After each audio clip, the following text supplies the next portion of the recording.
Awe me sigue me querer bem awe riba tópico aqui riba é lo que senhora Merfet vai traz a sali riba desapuntar que aqui tem 5 anos não executar a lei de creche que a ser aprovada na 2017. Me quero ver se a senhora Merfet traz essa aqui está completamente errôneo.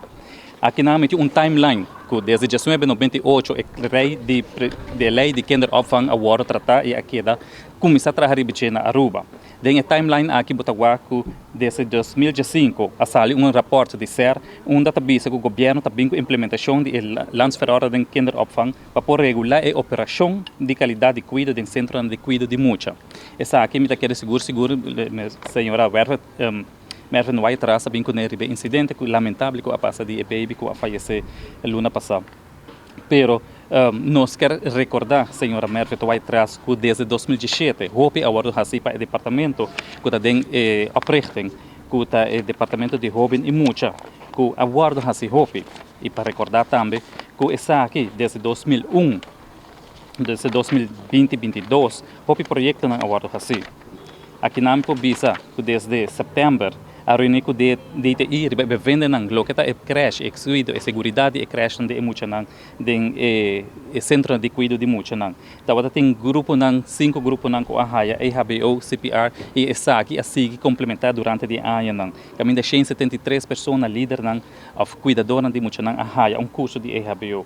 De outubro nos trata em work trading de finalmente de lei de kinderopvang e aqui também há ronda de consulta com todo o centro de cuidado tocante e resultado com o comissário que faz de lei para ajudar dona a informação que nós temos.